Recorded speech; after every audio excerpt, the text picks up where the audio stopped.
Good evening, everybody. Welcome to Looking Deeper with Denise King Francisco and Sandy Herrick. Hey, Sandy.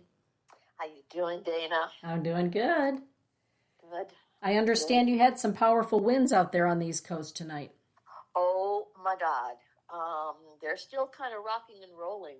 We had ours here locally last night, and it was almost balmy and that very curious kind of surprise of it's not cold, it's not hot, it was kind of radical. So we did not get all the damage or the power outages and whatnot, but the coast did.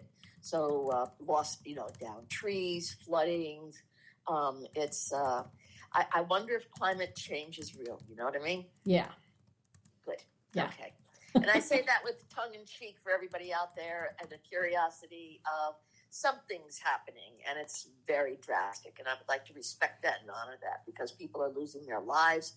And life is just not what I am familiar with being on this planet for as long as I have. So there's definitely a change and it's radical. For whatever reason, that's all. That's what I got to say about that. Well, and that was a lot to say, so that's good. Yeah, it is. A lot of changes going on all over the place. And, as they say, as above, so below. Yeah. And here we are. Here we are. Mm-hmm. We are connected to everything. How is it out there? What are the winds like or the rain like? I mean, this incredible flood storm or bomb that has come across. I mean, as a homeowner and a person that lives in a New England town where the worst thing we could have on occasion is a hurricane or a major snowstorm. I've lived in radical places where in California you have the El Niños. I've lived in Connecticut where, it's pretty moderate and quiet. I've lived in New Mexico where it can be really, really cold and really, really warm and dry. So I'm familiar with all sorts of weather systems. What is your weather system like right now in the Great Lake area? Well, right now it has been really rainy. Yeah. Which impacts the color of the autumn leaves, right? We don't have as many magenta leaves as we often do here. Right. And that's affected by having, more rain than normal. Yeah, so it's soggy and it's cold, but it's okay. We actually have soggy ground. Yeah. I mean, when I mow the lawn, I have to be careful of where I go because we have such a high water table in contrast to California. It's really that kind of a curiosity where our ground is saturated. So we need to, siphon off a bit. And everybody's got what's going on in their own way, and it's real. Whatever's happening is very, very real, and it makes us live differently. Well, we're all, I think, trying to get used to living a little bit differently, aren't we, Sandy? This is true. Everybody, welcome to my house where my dog, Ralph, it's a she, a great American bloodhound, has just, the coyotes are hollering, so she's out there just holding her turf. Well, I'd like to say hello to everybody in the chat room, Lily and Audra and Carla Joe. It's great to have you in the chat room. And for those of you that are listening and wondering, is the chat room open? It is. And if any of you would be so kind as to hit that heart button up at the top of the page underneath Looking Deeper, that would be great. It helps Sandy and I with distribution of our podcast. Yes. And while we're talking about that, thank you to all of our listeners over there in the UK for asking and inviting Sandy and I to stream live there in the United Kingdom, our podcast. It's very exciting. How exciting. And also you and I were invited to participate in podcast live streaming in South Africa. So hello to our listeners in South Africa. It's great to have you with us. Hey, Lady Hawk. Good to have you as well. Hi. All right. So, Sandy, you wanted to talk about this subject actually last month. Right. And we ended up talking about, seeing and clairvoyance and clairaudience and all those wonderful mystical things. But last month you wanted to talk about, where do we go when we're lost? Where do we go when we're confused? How do we handle that? How do we move through it? Why did you pick that? Well, because it's such a radical time of transition, change, opportunity, the radical experience of COVID, where so many people were stripped of the stride of normalcy or um, the the routine of having a familiar, whether they liked it or not, it was a routine.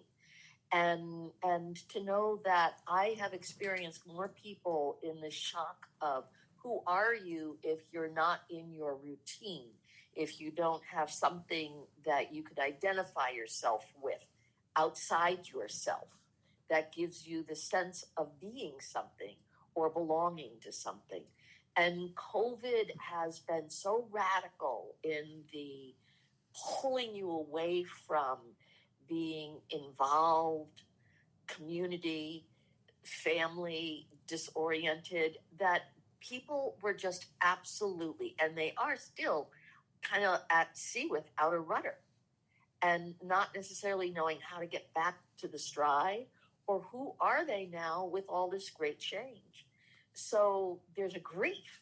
I believe that maybe not everybody understands that some of this feeling of loss and feeling chaotic is the grief that's not quite explained to we've lost a familiar. We've lost the sense of normalcy. We're kind of maybe adjusting. You please talk about it, but people are still sucker punched in what, where, and how. And that's just one aspect, Dana.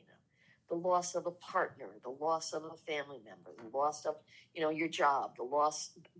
When we're lost, we're not a culture that teaches people how to embrace our sense of what's our true north.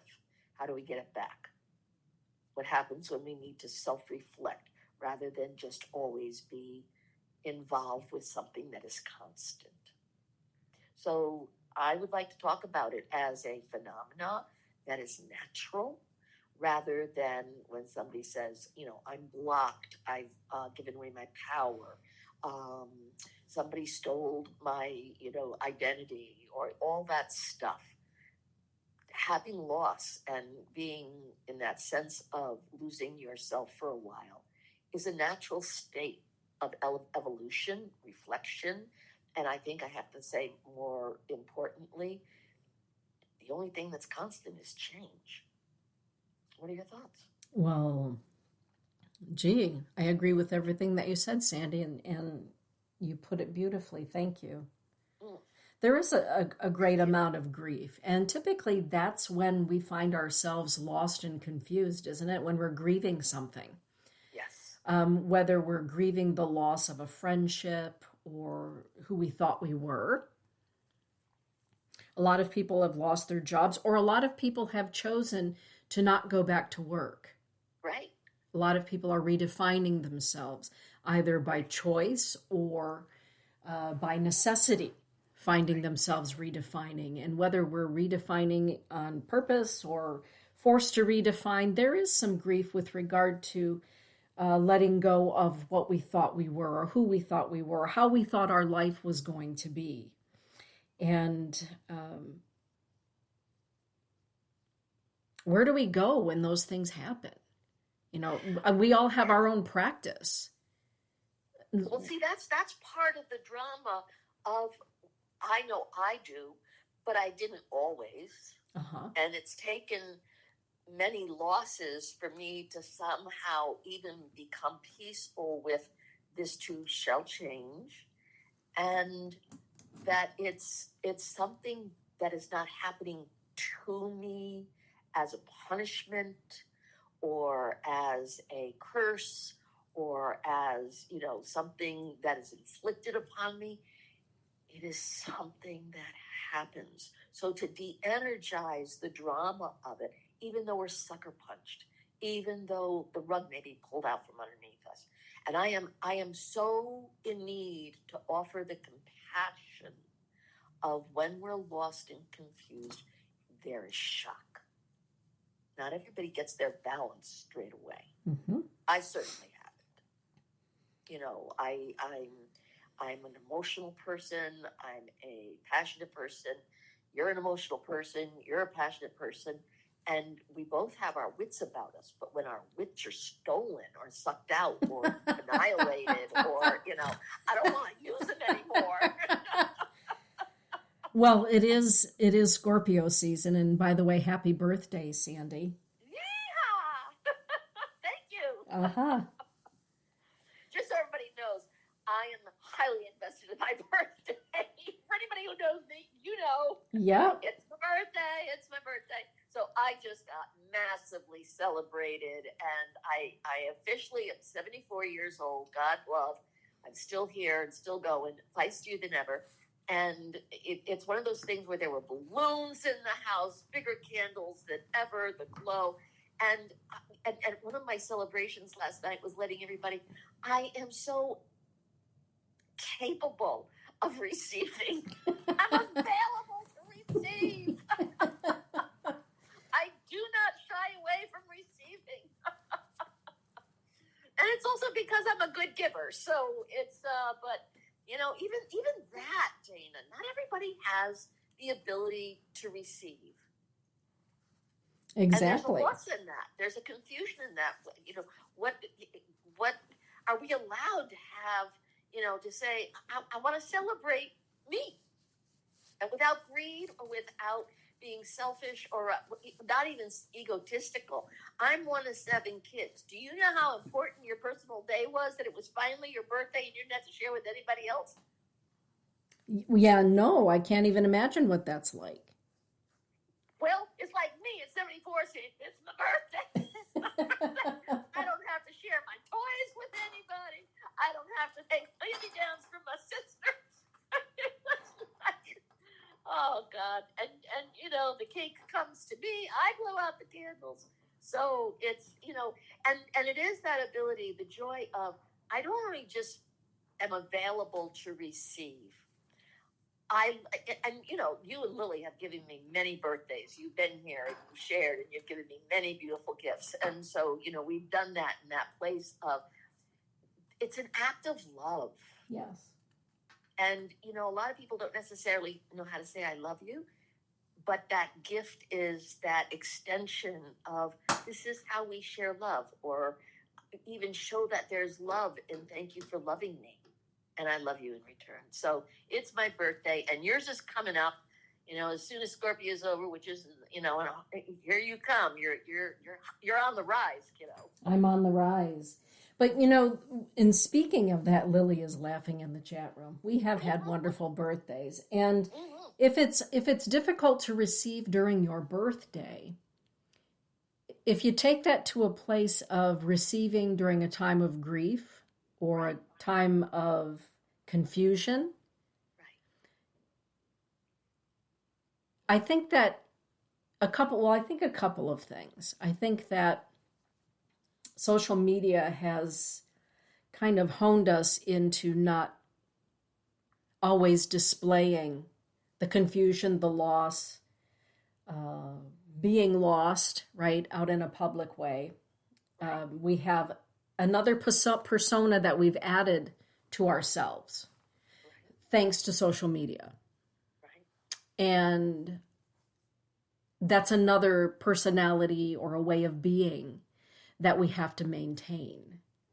And maintaining all of these personas, all of these different hats, I think only sends to the bottom of the pile, if you will, or to the depths, our real emotions, real feelings of confusion, of loss. And where do I go? Because I've put out this idea to the world that I do have my wits about me. And so how can I possibly ask for help from a human person? And I think that that's a real thing, don't you? It's excuse me. If we're going to talk about social media, we need to be able to really talk about the generational aspect of social media, because it's a phenomena that my youth was not involved with or even could comprehend would exist. Right. And having an identity through social media is become quite the phenomena. Having your identity scrutinized, bullied, and denied or rejected on social media, unfortunately, has created a ideology with suicide for far too many young people. Yeah. Well, social media has become for many people the place where they go when they're lost or confused. And honestly, sometimes I read what people are willing to post on any of the social media platforms from TikTok to Instagram, and I'm stunned. And maybe it's a generational thing that I keep things closer to my vest. Maybe it's a Scorpio thing. I don't know. But Sandy, I'm kind of left speechless at the way that some people uh, use that platform in front of God and everybody to express themselves. Right. And as you say, then you are open to public opinion about what it is that you're confused or feeling lost about. Well, I think without being judgmental or critical, that part of our confusion is what makes up our identity. What gives us credence? What gives us the sense of being a stable human being, or gives our ego, vanity, our sense of self-awareness a concept of validity, value, self-worth? And being lost and confused when, say, the fire's out in California, you have no home, you're lost, you're confused, what happens to you? We're talking to a world now. We're not just talking to the country of America. We're talking to a global situation where each country has a consequence for where it is and how it is in this time frame in our society. I am very aware that when I have been shamed throughout my life in feeling I had stride, or I was establishing something, or I was arriving to, I'm growing up, I'm kind of meeting the bar. And it makes me feel emotional to say that, I got struck out right in the beginning at, 21 years old. I get married. By 23, I'm divorced. The image of, I didn't make it as a wife. I wasn't going to have children. Everything was no longer the fantasy or the ideal that was supposed to continue my identity or give me one as a wife, as a woman, as a person that's supposed to be. And to be lost and confused means, what if you don't have a backup plan for an identity that you feel is the only thing you're supposed to be? How do we embrace our shame when we're lost? A lot of people don't let people know that you're lost or you're confused. Yes. A lot of people have so much shame that they pretend they have a life rather than say, I'm so sad and so in grief because my life has been denied me or taken from me. And I think there's an epidemic with this. And interestingly enough, it's happening with climate change, what's happening with social structures, and like you said, business and all these things. So my heart right now feels you and I have the ability to somehow offer, what do I do? What do you do? What is a tool that can be offered when we're lost? And it's, for me, to kind of raise your hand and let somebody know you're in trouble. Really raise your hand and let someone know you're in trouble. And what happens when that happens for me is that I don't feel ashamed and alone. Mm-hmm. Someone can give me the comfort during that time of I guess the best word I can say is feeling lifeless. When have you felt lifeless? Well, there have been a few times in my life when I felt lifeless, which you are very well aware of. Yeah.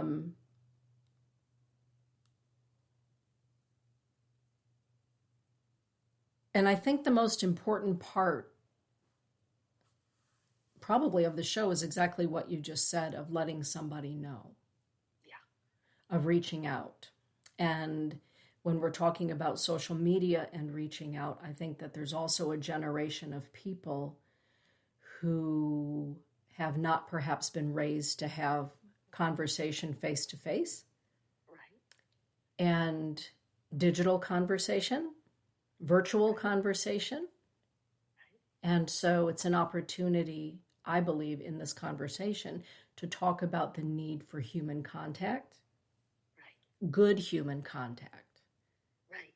And knowing that it's okay. And I think it also comes with age, don't you, Sandy, when you finally realize you're only human, and in our humanity, sometimes we need to reach out. Well, even if it's to your parent, best you can, or a sister, or a brother, or a friend, if it's on social media, I mean it from the bottom of my heart, find the group that affiliates itself with what you feel is going on with you. Yes. Do you have a prayer? Do you have a congregation? Do you have an outlet that you can go to so that you're held? If there's anything I know about my own pain, it was when all of a sudden, in that isolation, there was no contact or anybody to talk to that I felt would understand, or I went nonverbal. Sometimes when we're lost and confused, we go nonverbal. Yes. And I think that needs to be described in the therapeutic sense for everybody, that there's a normalcy to shock or, basic trauma, post-traumatic stress, when it really gets triggered, that we go into a non-verbal state, or we even go into a place where we become quasi-paralyzed. Unfortunately, it is a normal trait when these kind of triggers get activated. How have you experienced that with your clients, or even within yourself, Dana? Well, with my clients, I have some clients that will reach out to me straight away and say, I'm in trouble. Yes. And, can you talk? I'm in trouble. For myself, oftentimes, you know me well enough in my personality, you always say, you go dead silent. Right. And I will go dead silent. But in the dead silence, for me, ever since I was a little girl, always knowing that there are unseen people, it was my go-to to speak to the people that no one else could see. Right. So as a very young girl, some may call it the imaginary friend, what have you. Yeah, look at you. Right. For me, in the dead silence or the scared silence of a little girl, I would call out to those I knew best, who were unseen by others, that I knew were around me. As I've gotten older, in those times of being dead silent, my first go-to, until I can find a state of equilibrium and balance, is to pray. Right. It's either with, my chanupa, or here in my room with my Mary altar, but it's to pray. And I will pray and ask for divine guidance about where to turn or who to turn to. Right. Because sometimes we can be in that paralysis where we don't even know who to turn to. And as Audra is saying, sometimes you feel like there's no one to talk to. Exactly. For those times, for me, and it's, the way that I was raised and the way that I am, I speak to spirit.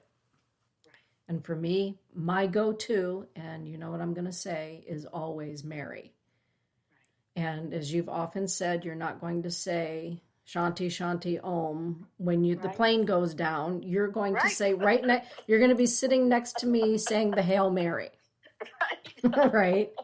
I'll make the sign of the cross, and it's like, oh, I'll say a few things too, but Yeah. I will make the sign of the cross. Yeah, so that's where I go when I know when there isn't a physical hand, or when I know I need to be in a balanced place before I reach out to a physical hand. Does that even make sense? Oh God, yes. I mean, there have been times when and I'll be specific.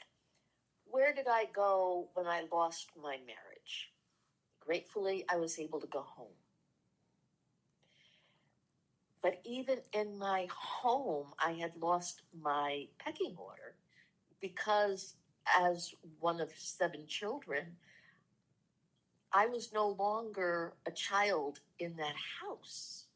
I was someone who was supposed to stay out of the house, but because I didn't have my bearings, gratefully, my parents let me come back home and kind of revamp my shock, and also revamp the expectation the community had for me, or even my family had for me. And this is one of those magical moments of where I left the marriage because I was shocked that I found out that my husband was so traumatically affected by the Vietnam War that we didn't know anything about it at that time. But it already denied him the privilege of being able to survive as a young man and have a normal future. Nobody knew that trauma. So we took it very personal. We thought it was us. And when we get lost and when we get confused, we think it's us sometimes, or we blame somebody for making it happen to us. And that kind of healing or the need for that healing is, how do I reshape my life and start again? Mm-hmm. Starting again is difficult. Yes. I'm not a zip zap kind of healed person unless I'm angry. You've noticed. I can take a U-turn on my heels or in any car that I've ever owned. When I'm angry, then that snap to change is a survival and a clarity that's very different than when I'm hurt. Mm-hmm. And being lost and confused when we're hurt means we're suffering in a way that we thought somebody would be offering or sharing with us a part of our lives that we didn't have to deal with for the rest of our life. Maybe you get a job, you think it's going to be yours. You get a partner, you think they're going to stay. You have children, you think they're going to live with you forever or until further notice. But within that moment of my marriage, my parents took me back in, and it took me a while to realize it wasn't the only way a young woman at 23 had to be in 1970. Thank God it was the time where femininity was starting to rally, and I could be a free woman. My mother, different culture. Same for yours. Mm-hmm. We're talking to countries now that have different cultures. So I want to be very specific. My culture and the decade gave me freedom. What happened when you had your first divorce? What was that how did you get impacted and refine your strength? Well, it was a lot of redefining and letting go and being okay with perceptions of imperfection. Because as you know, and again, culturally, religious culture, being a divorced Catholic meant that I could no longer go to communion. Right. That's a loss. And then you're confused and you feel embarrassed the first time you go back to Mass. Right. And everybody is looking at you like, so what are you going to do? Are you going to keep it real? Or are you going to follow the rules of the country club? Right.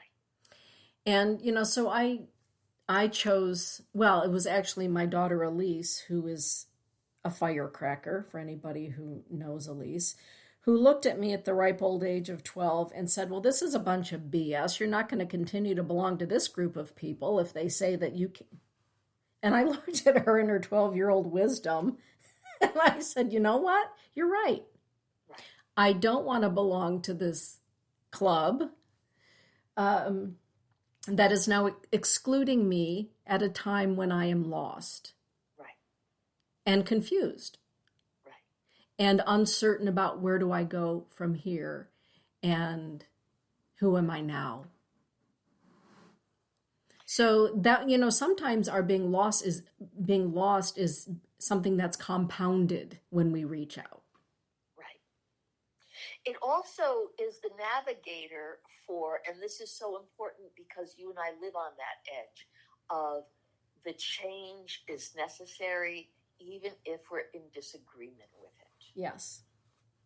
And therefore I'm losing or confused about why the change has to come and why it's so radical. And we take change personally on many, many levels. I mean, I don't always take, oh, yippee-ki-yay, there's change. It's like, oh, no, here we go again. And it's that place of, for you as a mother, a divorcee with children, that's navigating a whole lot more than me at, 23 years old, free white, 21, literally in America, that says, burn your bra, come out, get a life, and, put your ankles in the air. So it's like, and I went, that sounds good to me. Mm-hmm. Right. But as a mother, I mean, that's a radical identity that you have to survive. Yes. Yes. And for me, again, it was not the church, but it was the spirituality or the mysticism of the church that helped me get through. And good friends, of course. And, you and I have known one another since Elise was 15. Mm-hmm. So you and I have known each other, from shortly after my divorce was final. Right. And shortly after having had that first, rather catastrophic stroke. Right. And so sometimes, the loss and the confusion happens when we have a medical something, when we have a health challenge. Exactly. Losing yours. I mean, you certainly had this stroke, and, last year I fell from a horse and, 11 cracked ribs, 3 got broken, surgery, this, that, and the other thing. I lost the arrogance, literally, of I'm fit and I can move. Mm-hmm. The convenience of moving. You lost the convenience of having your body function at such a deep level. How did you grieve losing the function of your body, Dana? Well, sometimes when we are lost and confused, life keeps us so busy that we don't really even get a minute to contemplate it. Because at that time of my life, when I could no longer walk without a walker or eventually a walking cane, I had, 3 kids, right, 3 teenagers at home that relied on me. And so sometimes we get through loss and confusion and we don't grieve it or think about it until we have the time to think about it. Have you ever had that happen, Sandy, where you get through the moment, maybe it's a year, maybe it's 5 years or 10 years, and then all of a sudden life gives you a chance to take a deep breath and you reflect back? Hindsight is 20/20 and a great opportunity to realize you've come through something, you see the perspective differently, and you're given the opportunity to see that it wasn't the end of the line. Right. And have you ever had that happen and you just sit and you cry about something that happened 10 years ago or 5 years ago because you didn't have the opportunity to cry about it then? Yes. Yeah. And that is post-traumatic stress, everybody. Yeah. That is what psychological trauma is about, where it is a norm for people to have their post-traumatic stress catch up with them 15 to 20 years after the fact of the event. The nervous system shuts off the neuro endings to whatever it is. I don't have all the physical terms for this is what happens, but what I do know psychologically what happens is that you get cocooned, you go into denial and self-preservation, and something shuts you down. And it takes 15 to 20 years for your nervous system, your brain, to find a perspective to be able to even possibly deal with it. So you have some growth and possibly a new awareness to when you see the trauma and find help to deal with the trauma. Mm-hmm. So when you say to finally cry, interestingly enough, this past week, if I see anything like a puppy that got lost and it gets found, I'm leaky. I mean, good commercials. I'm leaky. I was watching reruns of The Voice the other day when I was getting my nails done. It was like, anybody that got a chair, turn around for them. It was like, oh my God, we got a chance. We got a chance. I'm looking at that face like, I'm a mess. Because there's hope. Yes. I think I was crying for hope. Yes. And in that hope, what happens? Do we reach for it or do we just believe it? I have always, and I'm going to say this from the bottom of my soul, I have always reached out to hope. Yes. I've never turned my back on hope. I've sat there waiting for it. I've sworn and bitched and moaned to God and everybody else in creation. Where is it? When will it get here? You failed me. No, but yeah, all that. But when hope, like you said, when that hand reaches through the ether, the tears that come at that moment is to realize no matter how quiet my voice, it was heard. Yes. And the relief of that, or even the awareness that it's real, is mind-bending. Yes. Carla Jo is adding, or the conversations you should have had. Yes. Yes. I mean, within the ability to, when we say speak to your guides or go to church or, talk to a friend or talk out loud or talk in the mirror or, visualize the person that you want to tell off or say, I love you or I miss you. All these things are atmospheric realities. Let's talk about that for a second, because you're not pretending. You're literally manifesting. Yes. And at some level, even the people that you want to talk to energetically appear for you to be given the opportunity to do it to.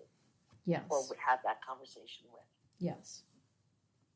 And, along those lines, as we're going to delve into that, the people around us, me, you, or anyone who finds themselves in a state of loss or confusion due to whatever circumstance it is, the people around us can then also feel lost and confused because they don't know how to help. Right. Now, that's an interesting statement, because when I was 17, I was in a car accident with my girlfriends. We got struck from behind by a tanker truck. Oh. And, it was like there's 5 of us in a car. We're 17. We're, boy, are we in our sassy egos, and we're going to go out and do our thing. And we get hit from behind. And I'm the kind of person that goes into make sure everybody's okay, get everybody out of the car, and I go into this super responsible space. Something in my adrenaline shows up. When everybody got to be okay and everything was checked in the police and this, that, and the other thing, I'm sitting literally on the curb, just sitting on the curb. And the police come over and take my hand and say, we'd like to take you to the hospital. And I said, why? It's because you're in shock. Mm-hmm. I had no idea. I didn't have a clue. It was like, what do you mean I'm in shock?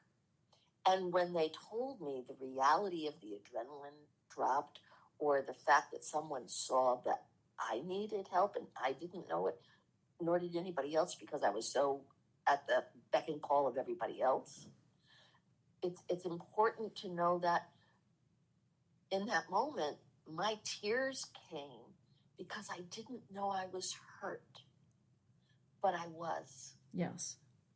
And someone of great care and authority said, we need to take care of you. Come with us. And I think it's important that we let people know that there are times we don't think we know. We don't know we need help. We don't know we're in a lost state or confused. But we're kind of in that treadmill of, I'm going as fast as I can and I'm getting nowhere. I'm doing everything I can and nothing's happening. I did everything I can and still nothing's happening. And there's that time where, wait a second, how do you stop being on the treadmill, slow down, be quiet, and find out what you need to even allow to come to you to help? Is it a voice? Is it a different view? Is it you see something different, hear something different, or even ask something different? Where's the space to allow change? How have you needed to allow space to change, David? Yeah. That's a really great question. As you were talking, I was thinking about, how you get through, and sometimes we're busy taking care of everybody around us. We don't recognize perhaps sometimes the shock and horror that people have, recognizing that we need help, like that police officer recognized that you needed help. Mm-hmm. And I remember years ago thinking to myself, my kids can't possibly be in a vacuum, knowing that that it was such a close call, that they were almost without a mother. Right.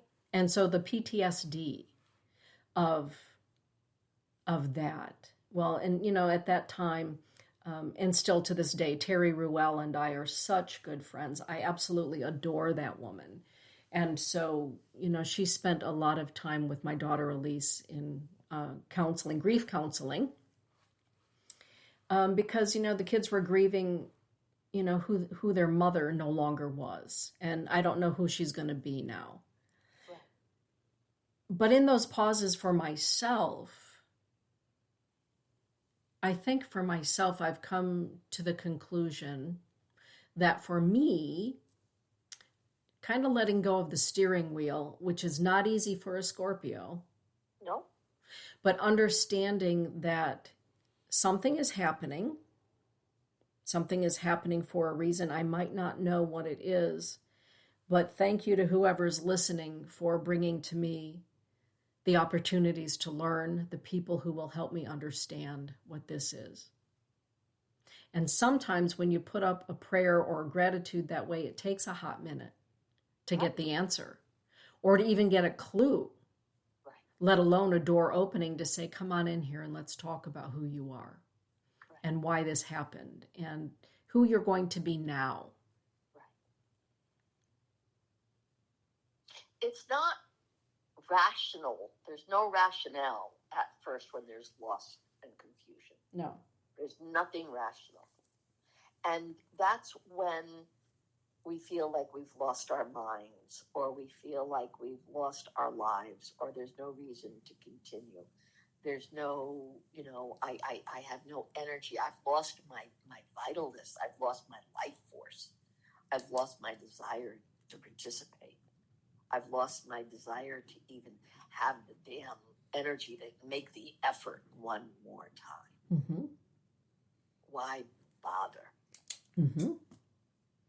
Well, there's also something that I wanted to, talk about if we had time, and that is oftentimes we think that as we get older, we get wiser and we should be able to handle things. And for the most part, I think that we do. We kind of understand, yep, this too shall pass and all things are well, and it'll all work out in the end. But there are circumstances that happen in our lives for some people that leaves them lost and confused in their adulthood, but it also speaks to their inner child. And one of those classic examples of this is when you get to the place in your life when both of your parents have passed. And the inner child says, Mommy and Daddy aren't here anymore. And the adult says, well, for heaven's sake, you're a grown adult. You know this is going to happen. And yet wrapped up in all of that is a sense of feeling orphaned, or a sense of, oh my goodness, now I'm the matriarch or I'm the patriarch. I don't know how that's going to happen. And sometimes in those places, we are so lost and confused that we build temples to the past, shrines to the past, and we don't move beyond it. But can we talk about for a moment when that happens? Because I've had some, dear people in my life recently who now have both of their parents who have passed, or all of their parents who have passed. For those of us who are adopted, we have many sets of parents and caretakers. But that's real at any age. It's very real. So both of my parents have passed away. And it's that, for me, there's that, God, it's a wonderful topic that you just brought up. It depends. My personal experience with losing my parents is so intimate and so who I am with them that I don't have a generalization to just say, well, this is what happens when you lose a parent. What I'm finding out is that each and every one of us have a very exclusive relationship with our mother and or our father, or with both of them. Most of us have a different relationship with the mother and the father. They're not always our friends. They're not always our best friends. They're not always our allies, but they are our familiar. And we use them for our shelter. We have hope that they'll take care of us. I mean, I can remember being a child thinking, how did my mother and father figure out, how did they figure this? How did they get a house? How did they do this? I'm a kid thinking, I'm lucky I got all this stuff, but how did they figure that out? And losing them, or losing a parent, for me, is when I talk to someone that lost a parent, I need to find out who is that parent to you now, and who was that parent to you when you were young, and how much do you put into that person to give you your identity. I don't necessarily say it in those words, Dana, but that's the navigation. And as a medium, when I do mediumship, Yep, with the people that are, in these groups, working with Carrie Hayes over at Cycles of Spirit, and, being that medium or doing the groups with you that we've done in the mediumship, when anybody wants to talk to their parent, they want to make sure they're loved. yes. They want to make sure that they're in a safe place. Was their mother there? Was their father there? Did my mother meet my father? Did my father meet my mother? Is there anything they have to say to me? The questions don't shift too far from those. And, do they see what I'm doing now? How do they feel about what I'm doing? So they're asking for some continuation of being included and continued as a beloved, as you're looking after me, aren't you? Exactly, being parented. Yeah, you're seeing me, right? Mm-hmm. You didn't go too far, did you? You know I love you, right? Exactly.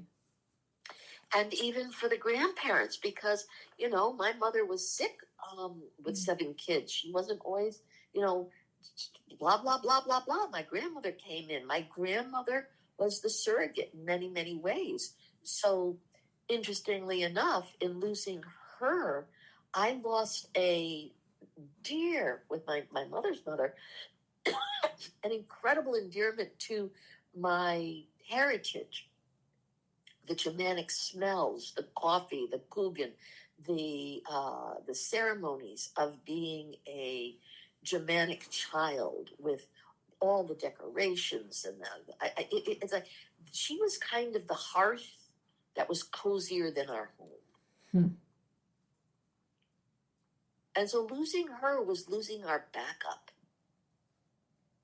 Really our backup. Because she didn't punish us. Our parents did. She was the one, come here, come on over here. Yep. If she had her apron on, you were having something good really soon. Uh-huh. So there's that place in losing a parent. My grief in losing my parents was that I hope they know that I loved them, no matter what happened between us. Because there was a lot that happened. Mm-hmm. And even though all that happened, there was love. And I mean, not the mushy kind of love. I mean the kind that I can have my anger, I can have my resentment, I can have my, high heels on and my hands on my hips and saying, I'm going to go out that door and I'm going to get laid. And it's like, no, you aren't. You're going to get back in here. Mm-hmm. No, you aren't. It's that place of defiance. All of a sudden, the defiance is over. Mm-hmm. Audra is in the chat and she's saying, from my personal experience, I can share that when you lose a child, you lose what could have been. When you lose a parent, one loses a connection to our past. Those who knew you before, you knew who you were. Audra, that's brilliant. That's very generous. It's a spectacular observation. Yeah. You've lost your adopted father, and you've also lost your biological parents. Mm-hmm. How do you deal with that loss and confusion or this or that? I mean, you're doing a lot of work to harvest some identity, or even, in my observation of it, the truth of you. Mm-hmm. That's a really great question. Well, for me, the first thing that I did was to actually visit their gravesite and to be there on the land, and coming to find out that my biological mother is buried with my biological brother who died at birth. And being there at the gravesite, touching the humanity of it. And the same thing for my father, being there in Hawkinsville, Georgia, and being with the humanity of it. It's a lot of times we have mythological views or mythological things that we've created about who we thought or who we think our parents are, or in my case, who I thought my parents were. So there's a confusion in, sorting through who I thought maybe they were and who they actually turned out to be. I've never asked you, Dana, if you had a fantasy of your parents. I did growing up. And, the fantasy was just that they were normal people, normal meaning a mom and dad, that just the timing wasn't right. But they were just, normal Mayberry RFD, because I grew up with so much turmoil in my home. Right. And chaos, absolute chaos and turmoil and addiction. And so for me, the fantasy was that they were, well, kind of like I said Mayberry RFD, which of course is not the case, but that's what I always held in the back of my mind. Um, they kind of lived in Mayberry RFD, you know, Chattanooga and Hawkinsville, but coming to understand who they were because I didn't have the opportunity to meet them, listening to the stories. And so I will literally sit for hours, and Todd is so patient because he'll sit there with me. I will listen for hours as my cousins tell stories about my mom and my dad. Well, particularly my dad. My mom, there's not much really known about her, but there's a moment of discovery that's actually happening down in Alabama and Georgia right now. That's a whole other conversation. But listening, I never get tired of listening to the stories about my dad or my grandparents. I look just like my dad, and I look just like my Granny King. And so listening to the stories, and my cousin Bobby taking me to the house that my father died in and the house that he grew up in, and being there on that land. So what I'm left is the humanness and spirit. And spirit. The fantasy of a child is heavily invested in the hope that it's real. Yes. So you have a fantasy of them. Mm-hmm. What was your fantasy of you with them? Well, I grew up with a story that was not true about who they were.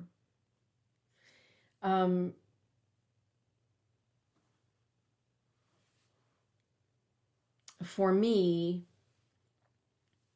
the way that I maintained a semblance of sanity and balance, again, was to tell myself that the timing just wasn't right for them to raise me or to have me.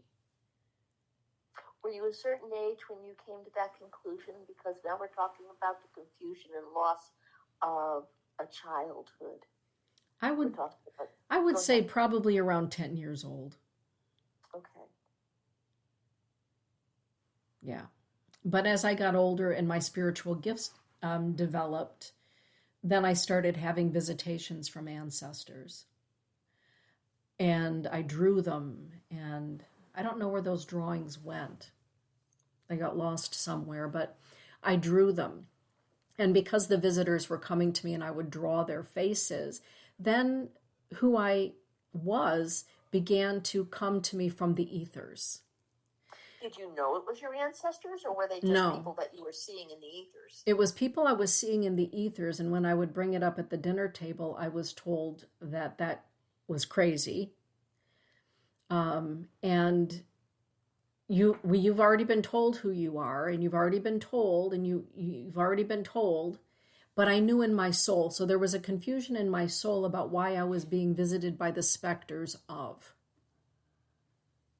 And, you know, one of the greatest things that ever happened was when I got the ancestry results back.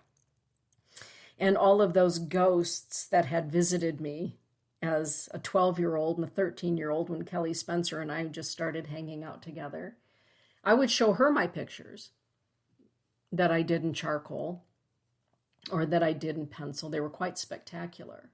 She didn't know what to say, but she didn't doubt me.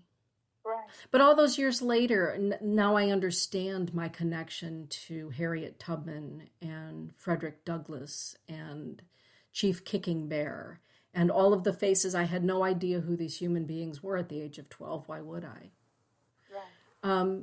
And being at the Walpole Inn. Right. Right? Downstairs in the Underground Railroad. Right. Do you want to talk about that?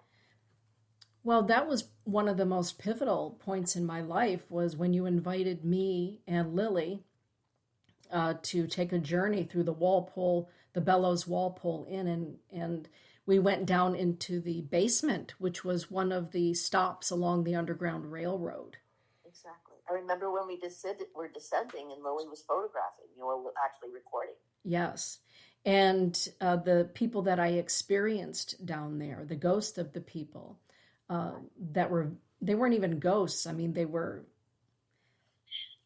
intelligent beings without a physical body who were so excited that the three of us were down there to honor this place of passage, Right. of safety. Come to meet them rather than go down there and be scared by them. Right.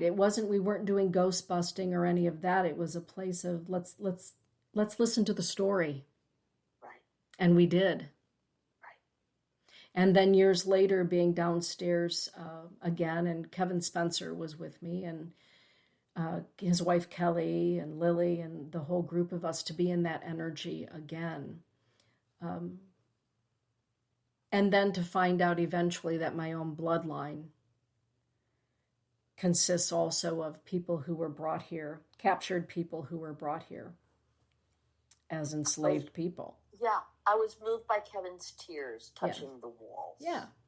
To know that the ancestry of his bloodline touched these walls. Yes. And talk about being lost and confused. What happens when you come from a culture of enslavement and run for your life? Mm-hmm. And how many in society are doing that around the world right now? Yes.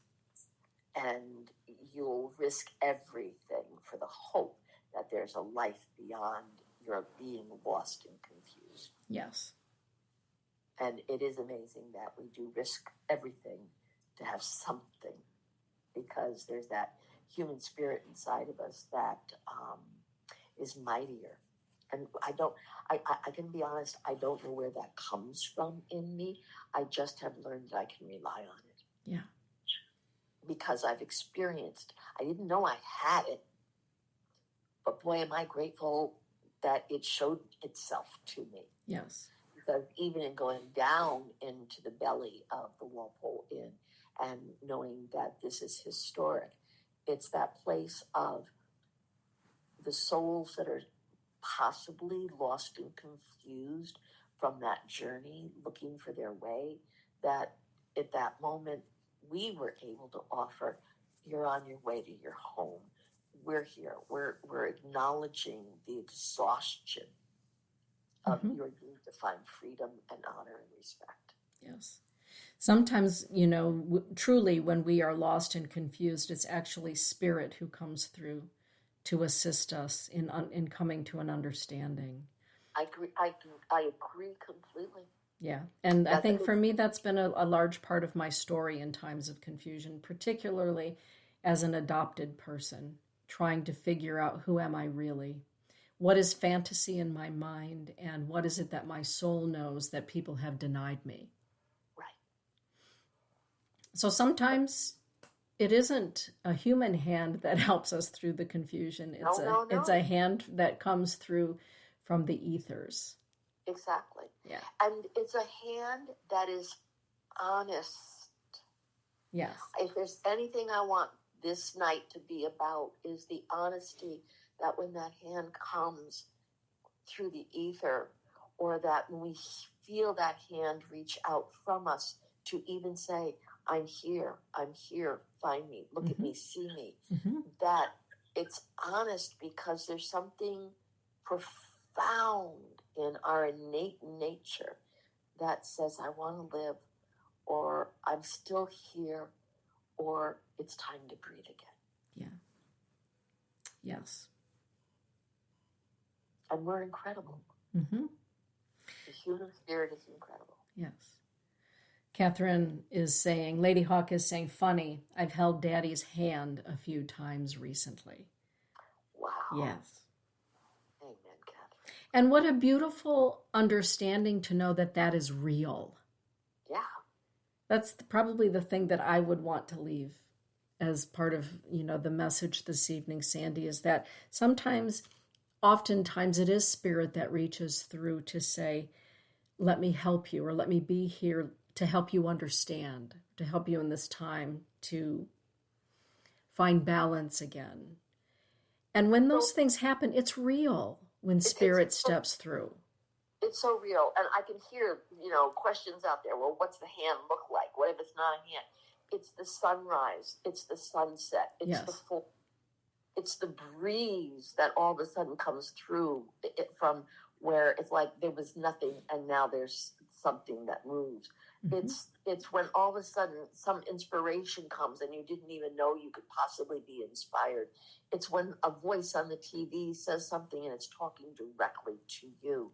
It's when the crow flies or the hawk drops a feather. It's the magic of the sensation that we are a part of some greater aspect of life, so inclusive that hand, that sign comes from so many possibilities. Yes. That it took our breath away, that it found us. Mm-hmm.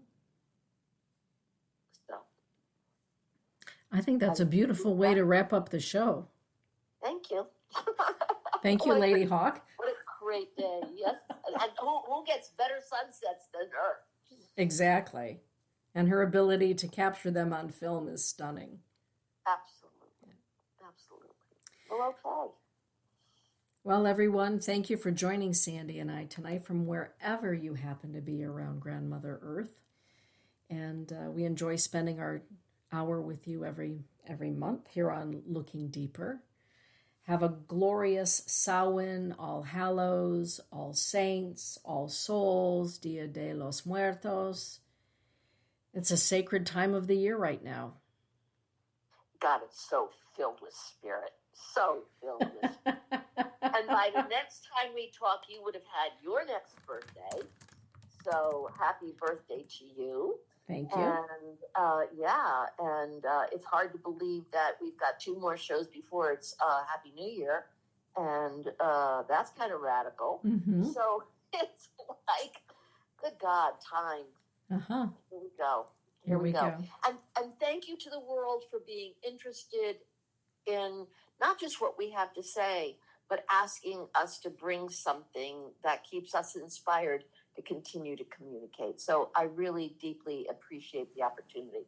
And anybody that wants to find Dana, she's at the Temple Within, and I'm Sandra Herrick at sandraherrick.com. And it's like, God bless you all for being there. It gives me the opportunity to share the quality of continuing. It ain't over till it's over. It ain't over till it's over. Have a beautiful night, Sand. Good night. Okay. Bye, everybody.